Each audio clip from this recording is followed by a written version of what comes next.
Thou art in heaven. Canadian Pacific be thy name. So, hello everyone, and welcome back to another episode of Will It Go or No? On this episode today, we're going to be working on this COX F3 from the Canadian Pacific that I got yesterday. The story with this one is, well, I found it on eBay and it was going for a cheap price along with some rolling stock that'll run with it if we get it running. Well, running properly, because as the clip that you see on screen right now shows, it does not run very well. It runs, but it's very stuttery, even more so than the Mantua booster, and it desperately needs a clean. So, let's get right into it then, shall we? I'm trying out this new format of the video from the side of the table instead of having the GoPro on top of my head. So there might be an accidental face reveal here and there, but you know what? I don't care. So, let's dig into this. I think I'm going to start by taking the weight out first. Should mention I've never opened this thing up before. This is literally my first time.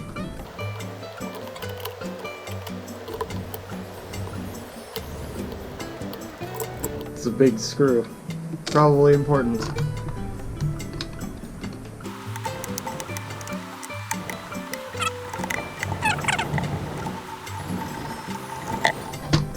There we go. Let's see if the weight will come out. Yes, it has. And there's some sponge in there to help keep it from causing a ruckus. I'm going to take that out so I can have easy access to the wires. So, let's release the trucks, which are built a little bit like Tyco did back in the day.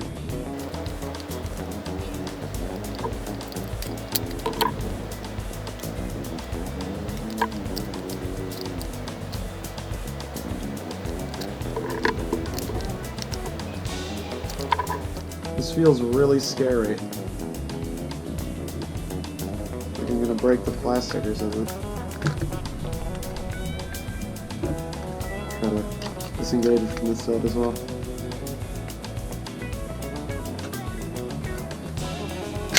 There we go. The wire is screwed on, so I could actually take that off. Make it a little easier for us. This is a Phillips screw for some reason.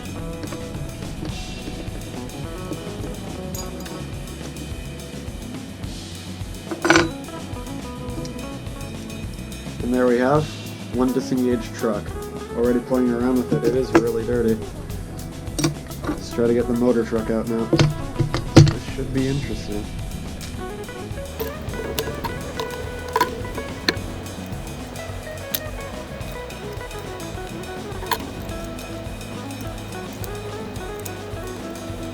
Wouldn't it be embarrassing if I couldn't get the motor truck out? Get another screwdriver here to help us.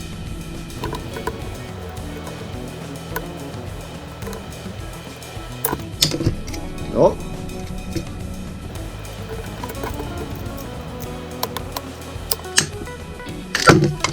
There we go. Doesn't give me much confidence, but we've got the motor truck out now.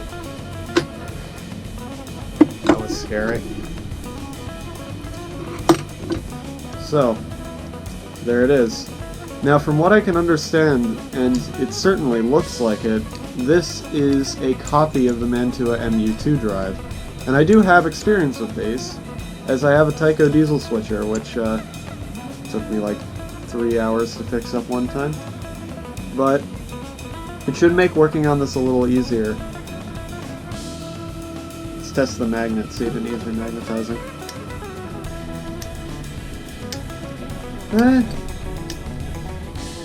It's good, but I think I'll remagnetize it anyway. One thing I could do is unscrew the bottom of the truck so I can get the wheels out. One thing about this drive that seems a lot more pleasant is that it's not riveted together like Mantua did. So that should make things a lot easier for us in the long run. So it seems like it's all clips and screws.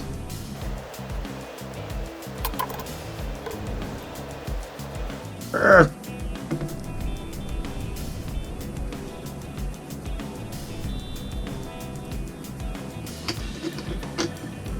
This bloomin' screw won't back out. Sorry.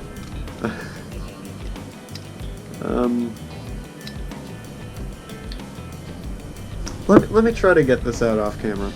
So, several minutes later, actually 10 minutes later or so, I got the damn thing out.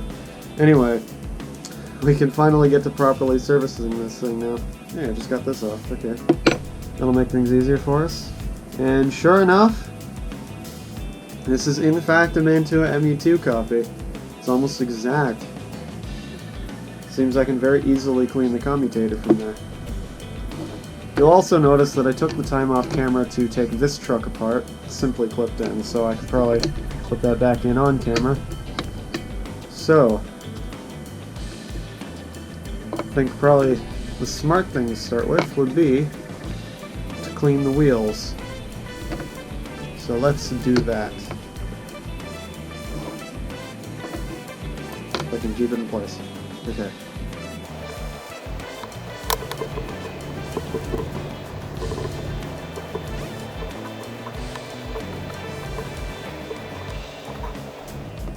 Make sure to clean the axles as well. Don't want to leave those unchecked. Picks up through the frame like a lot of old models, so this is also pretty important. Oh, it's got traction tires. I don't know why I didn't expect that, but it does. Might as well clean the gear off too.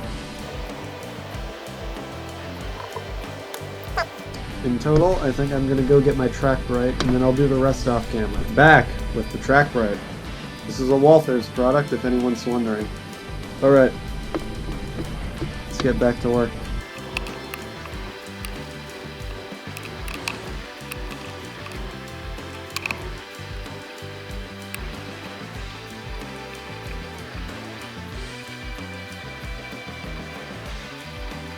Alright, I think it's a very big difference which one, and you can definitely see which one is much cleaner. Anyway, like I said, I'll clean the rest off camera, and then we'll get to cleaning the trucks. I think it's fair to say those are looking so much better. And if I show it up through the camera, you can definitely see that. Brass shined out really nicely. And there was a lot of gross lubricant on the axles, as it turns out. But that's all gone now. So let's work on cleaning the truck frames themselves, because I'm sure they could need it. I'm using alcohol, by the way, 99% isopropyl alcohol. I found that this works very well for cleaning up models, and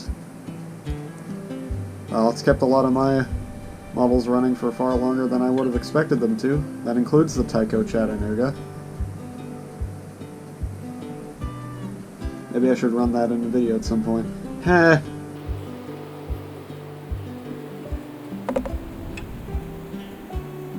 Speaking of power torque equipped locomotives, I have a steam engine on the way right now as we speak. So, well, as of recording this video anyway. I might make a video on that, I might not. Power torques are a bit annoying to service, so I don't know if I'll get it on camera. But we'll see. Anyway, this truck frame is looking great. I need some Kleenex so there's alcohol all over my fingers. Time for the plastic parts. I've heard alcohol does do some stuff to plastic, but I think it's only paint. And since this is straight on non-painted black plastic, yeah, it doesn't seem to be harming it at all. So we should be okay in that department. Keyword, should. This one's really dirty. Can you see that? It looks like, you know, an oil spill on a road or something. Oh yeah, that's bad. But now, evidently, it's cleaned. So, if we wanted, we could put the other, the unpowered truck back together. But, actually, you know what? Sure, let's do that. Got my trusty conductive lubricant, and time to reassemble this truck. Now, this truck goes at the back. I believe that end hooks onto the back of the truck, and this is the front. So this would go on the back, this end. So that would go that way, and since the brass wheels go that way, that would... Okay. We'll figure out if I got the ground right when this thing's reassembled. If it shorts, then we'll know where I got wrong.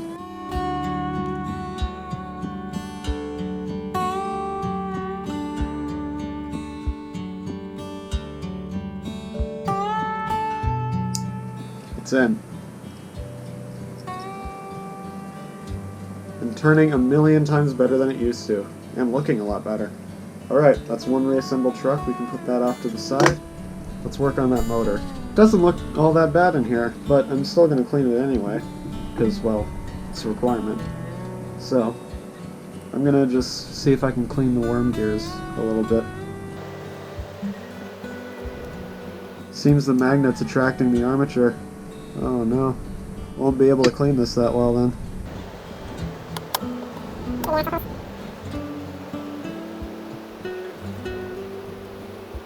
Oh, that one's really bad. See that? Wow. It's amazing just how much dirt a locomotive can accumulate over time.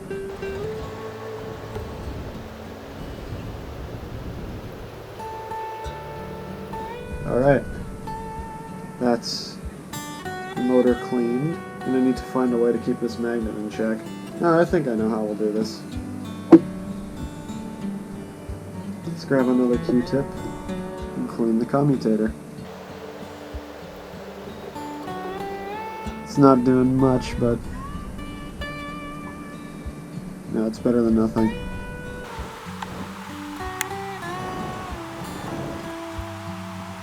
It's weird. Usually this method of cleaning the commutator cleans it pretty well. Oh well. I didn't have any trouble with the motor performance at least. So, it should be fine in that department. Hopefully, of course. Alright. Now, I'll get a toothpick and we can clean the gaps of the commutator. Alright, here we go. Usually this step is a bit perilous. So sorry if you don't see much on camera. I believe this is a 5-pole motor, so I've got 5 of these to clean. So I'll start counting. That's the first. That's the second right there.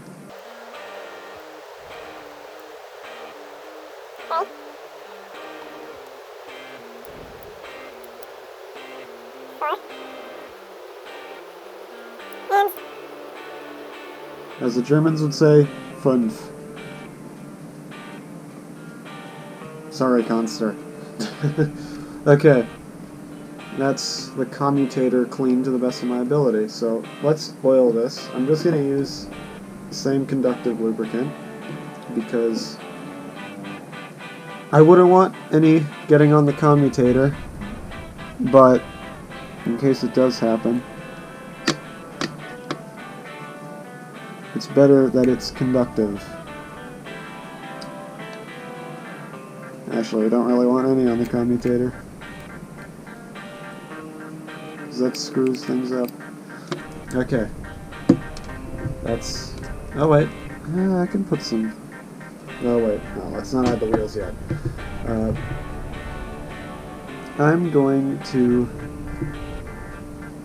switch over this lubricant to the other one, so I can put some grease on those worm gears, and then we can put the axles back in. Alright, I'm back. So we have grease, oil, so let's oil those worm gears.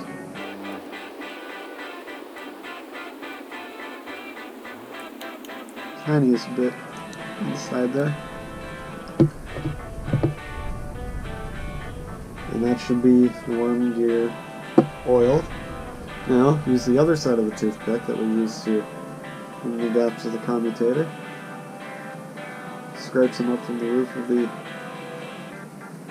jar, which doesn't seem to be working that much this time. And put some on the worm gear. I think we need too much.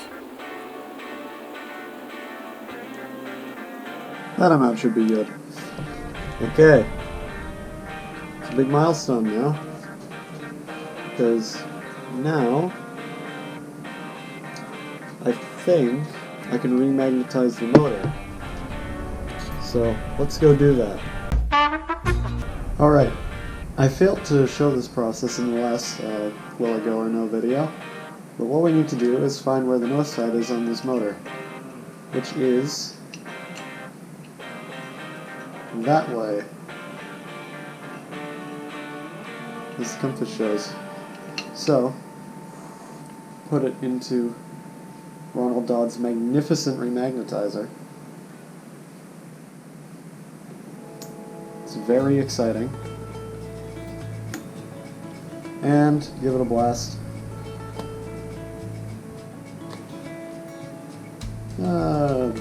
Couldn't hurt to give it another.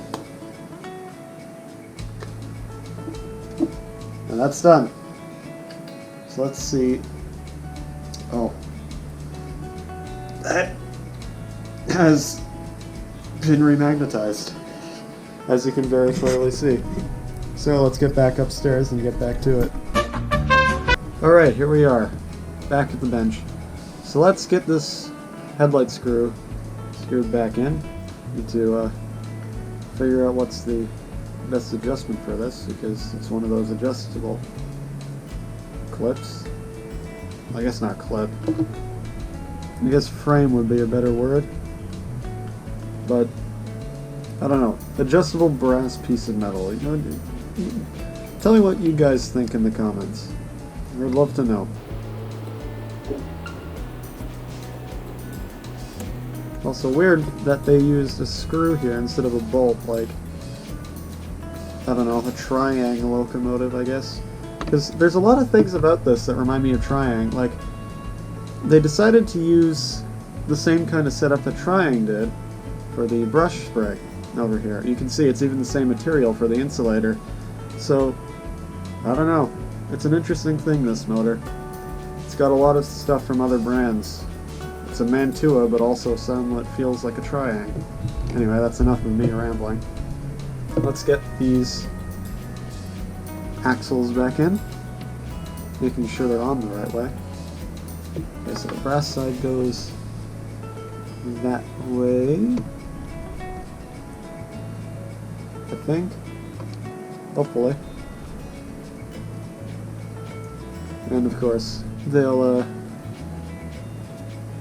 need to have some support from the underframe to keep them in place, because the magnet on this is so strong now it will pull the motor in up there even without trying. So let's get this bottom plate on. Frame, truck frame, whatever. Alright, so far so good. And we can now slide this thing back over, which I think went on this way.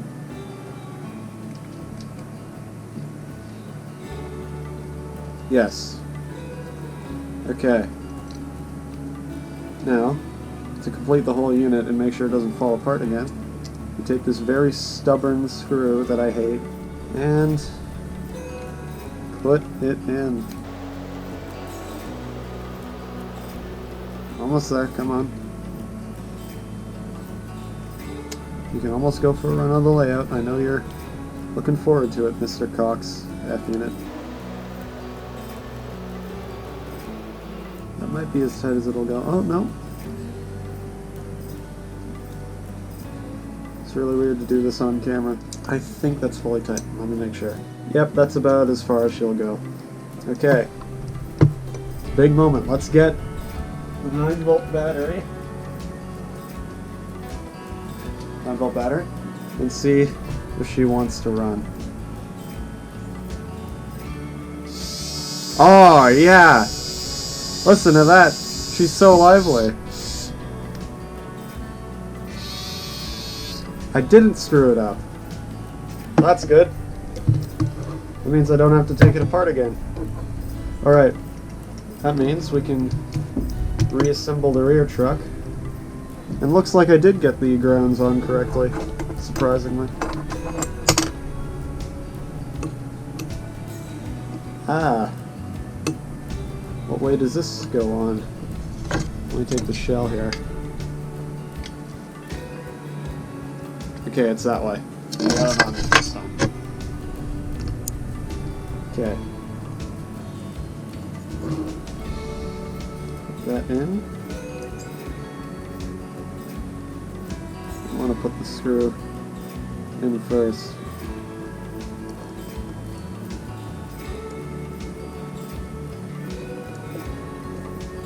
Okay.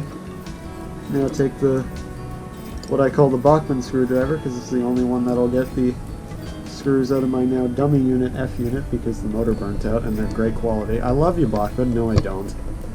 Okay.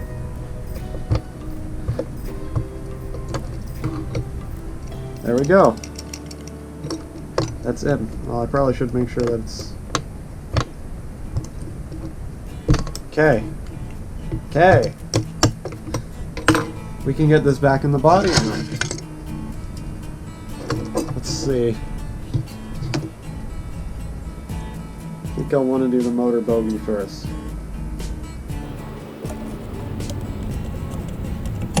Need to rest the other bogie in there. Oh wait, I need to loop the coupler in first, yes.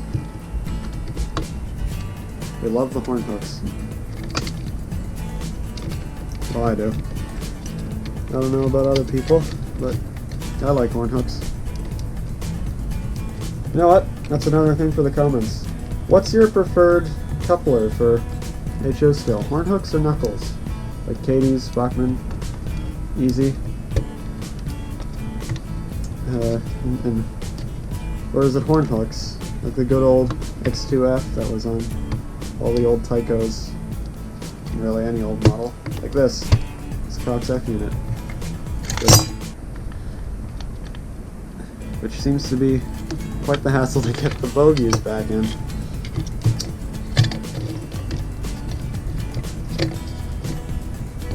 Come on.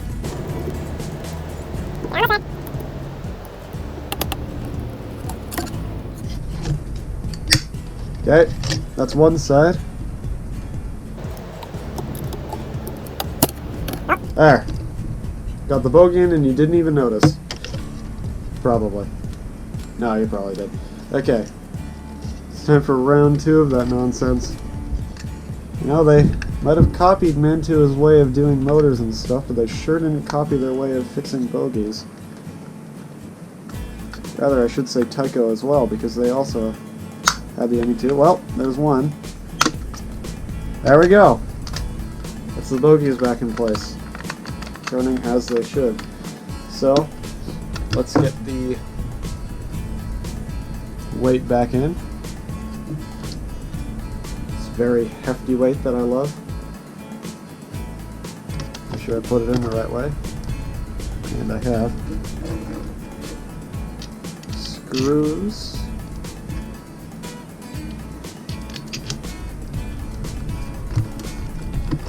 Alright.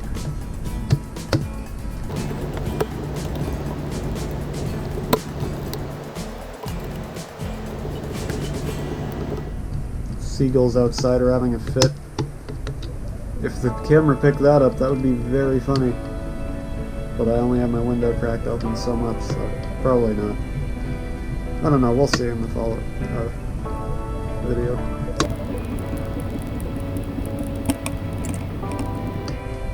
Alright, it's our unit reassembled, so we should be good to see if this will run on the track.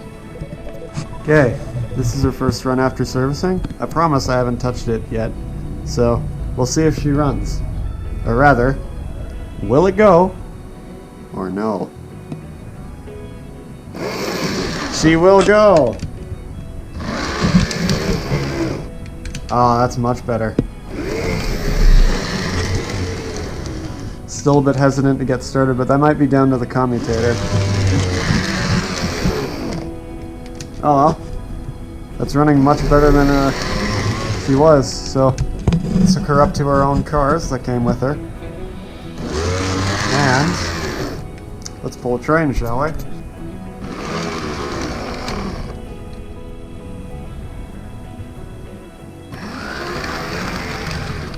Oh, she's left her train behind. Okay, take two.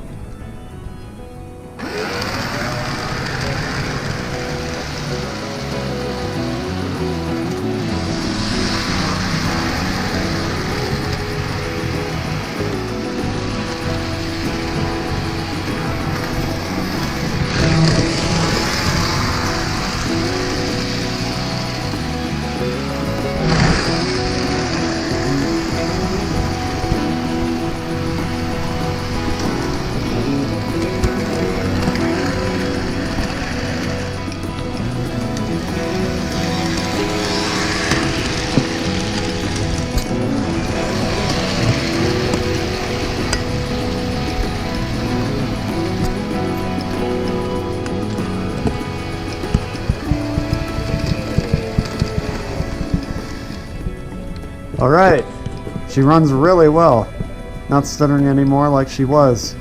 So, I'd say that this was a very successful Will It Go or No episode. She does go, and she goes very well. Along with the cars I got for her. There was a bit of a issue with her leaving the train behind, but that's down to the cars, not her. So, like always, I'll see you on the flip side, and thanks for watching.